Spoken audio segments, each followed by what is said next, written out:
If you're thinking of traveling to or investing in Bulgaria, you should definitely watch this video first.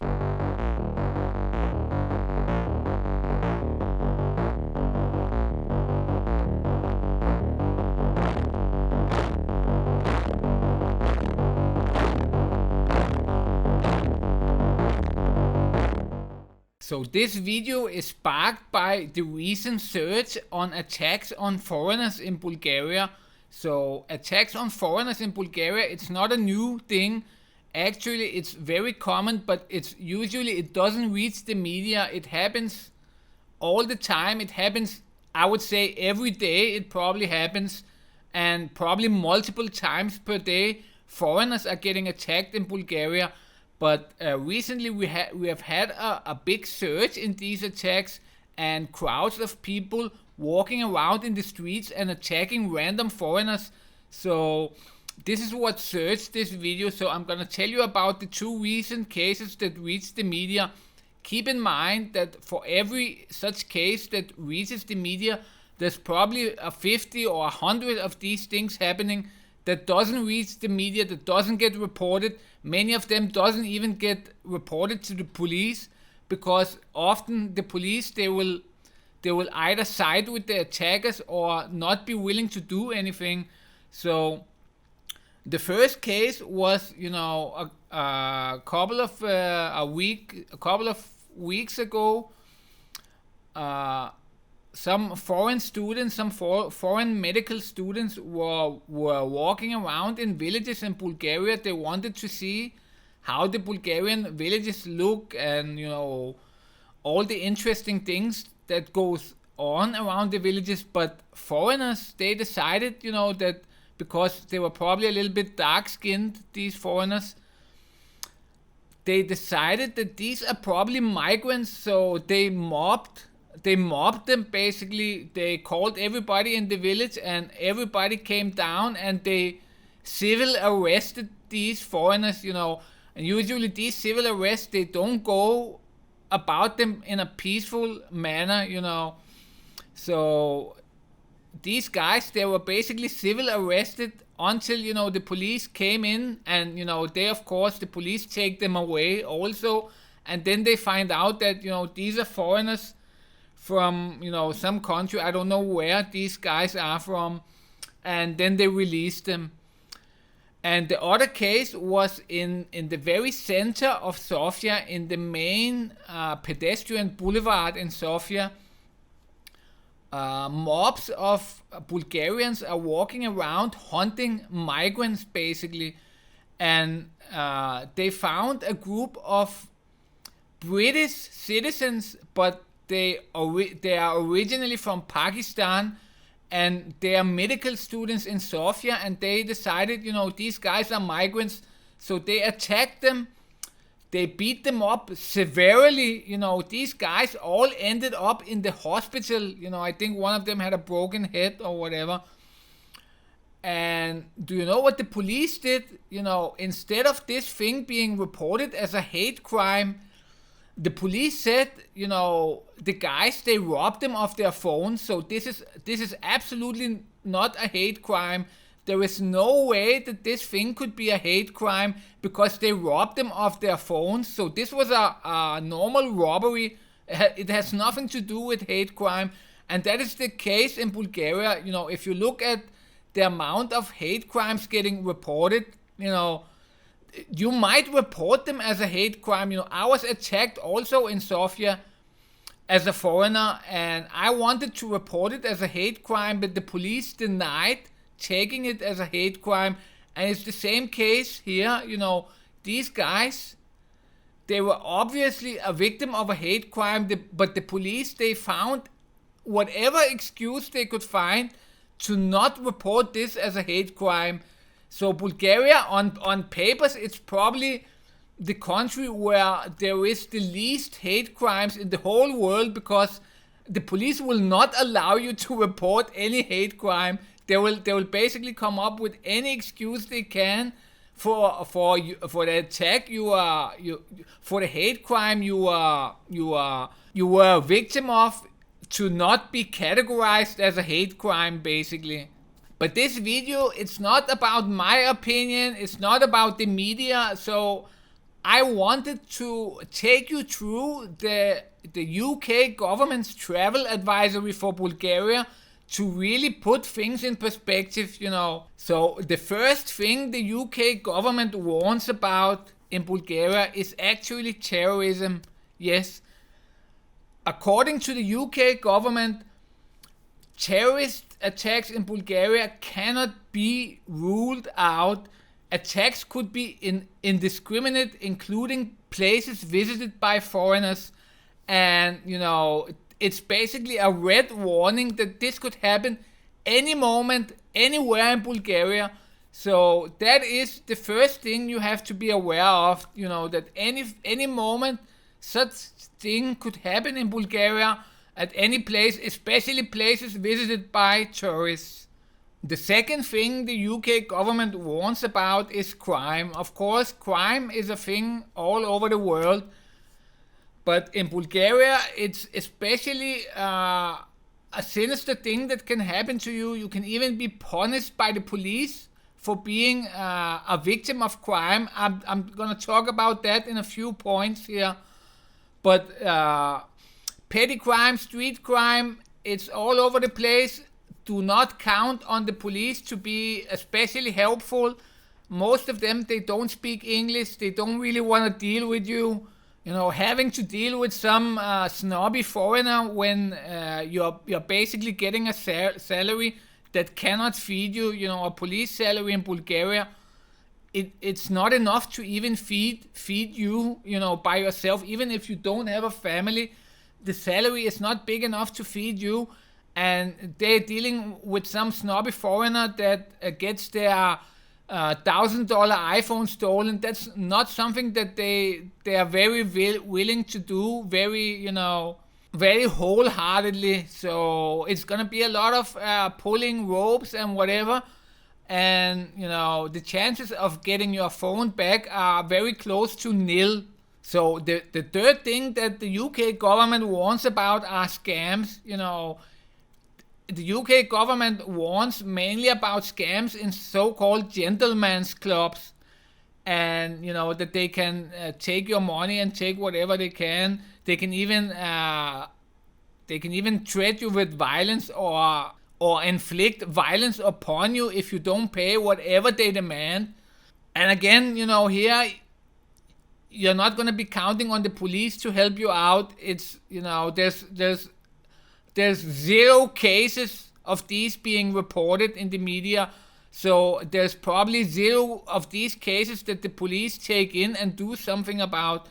But the scams, they are not only reserved in tourist clubs. You know, this happens everywhere. If you take a cab, you know, and you know this from many countries around the world, but here it's just like the very worst countries in the world.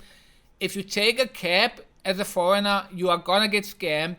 It's not 50%, it's not 60%. I would say it's 100% sure that if you take a cab, you're gonna get scammed. The sum you're gonna get scammed is gonna be like up to a couple of 100 times the regular price for taking a cab. And that's really not a small sum. You know, that's a pretty big sum that they're gonna scam you. If you don't pay, they're gonna threaten you with violence.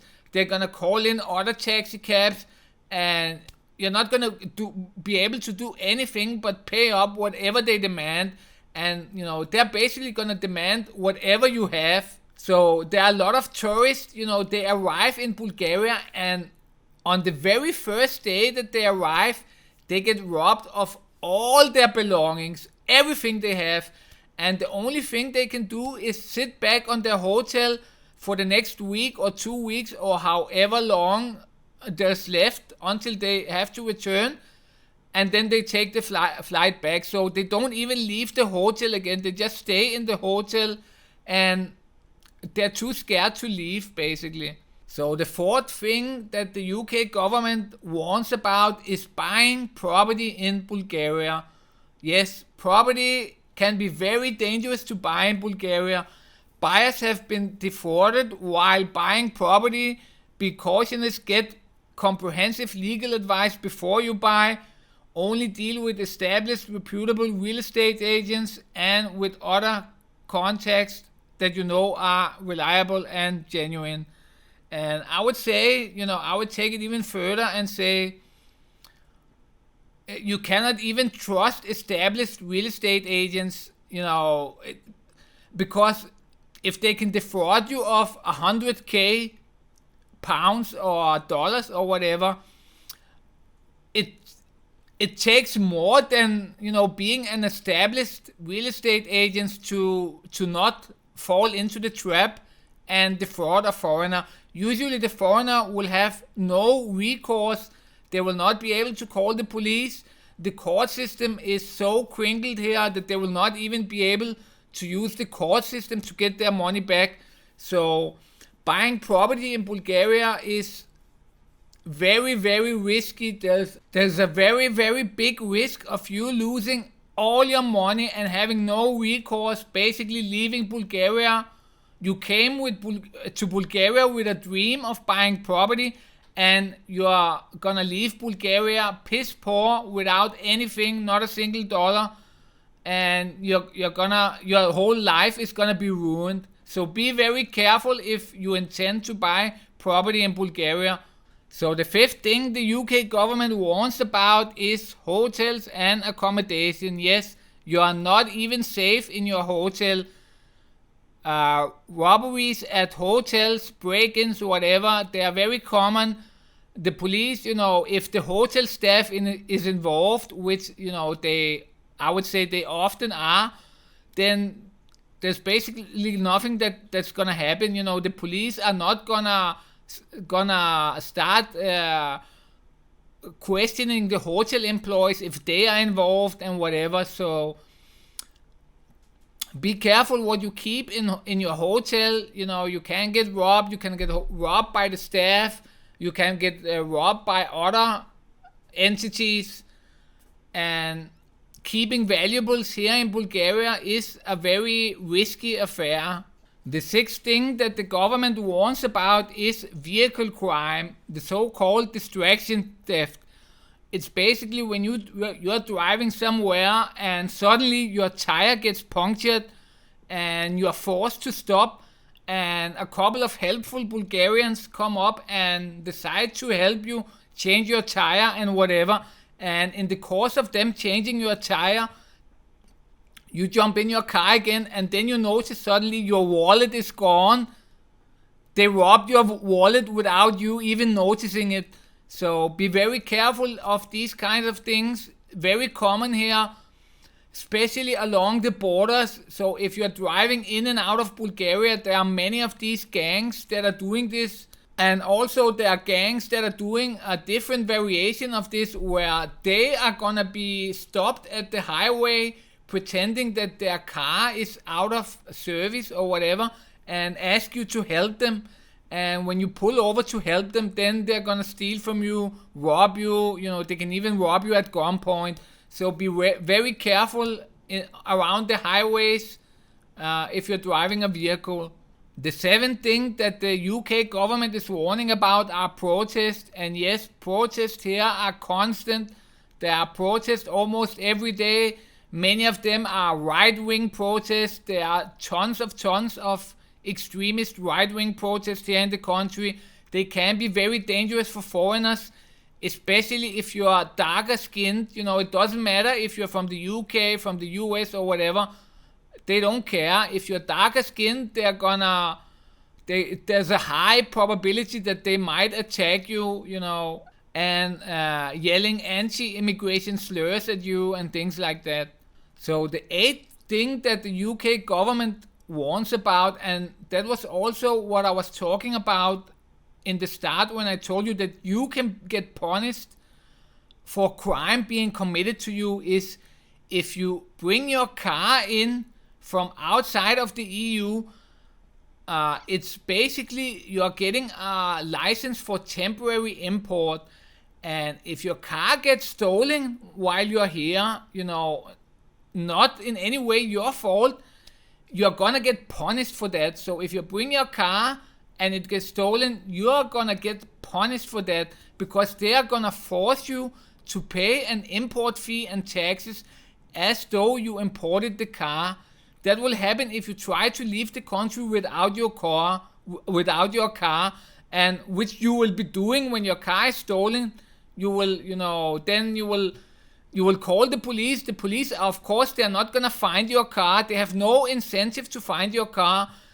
They have every incentive to not find your car, because then you're gonna get a hefty fine when you are leaving the country.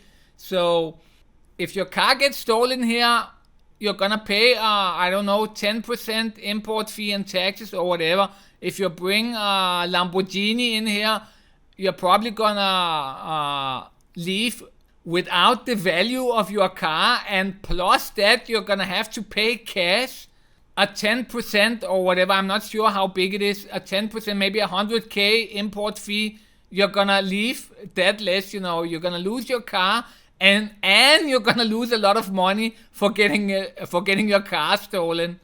So the next thing I wanna warn about also is investor scams, and they are very common here. All kinds of investors get defrauded here, and this is not something small at all. Our current finance minister Asen Vasiliev is currently being sued by 2 different investors for 2 different investor scams. And that's our finance minister. From before he became a finance minister, he was some kind of businessman, and he was attracting investors to Bulgaria. And then, according to the accusations, he was scamming them. That's our finance minister. So the first investor he scammed, he's from Denmark, and he claims that basically he got scammed out of somewhere around, I think, $6 million from our current finance minister in this investor scam. And the second guy he scammed is an American investor, Sebastian Breitschneider, and he basically claims that our finance minister, before he was a finance minister, scammed him out of 5 million Bulgarian lever. That's $2.5 million. So investor scams are very common here, and even our former prime minister was also accused of scamming some Israeli citizens also. It's very common, and it's very high level. There's people in very high levels involved in these scams. They're gonna do all kinds of things that's gonna make this investment seem very legit. They're gonna bring you to government offices and whatever, and everybody is gonna tell you this investment is perfectly okay, and then you're gonna get scammed and you're gonna lose all your money. So be very careful here in Bulgaria. As you can see, it seems like a pretty dangerous place to visit for a foreigner, whether you're just coming to visit or you have plans of investing, either for yourself buying a house, or if you are investing in a company or something bigger. So it is a good idea to think twice before you invest or visit Bulgaria. If you have any stories about your trip in Bulgaria, please leave them in the comments. I would love to hear how your trip in Bulgaria went, how much you got scammed off, did you get attacked and whatever. Please tell me your Bulgaria story in the comments below. Thank you everybody for watching.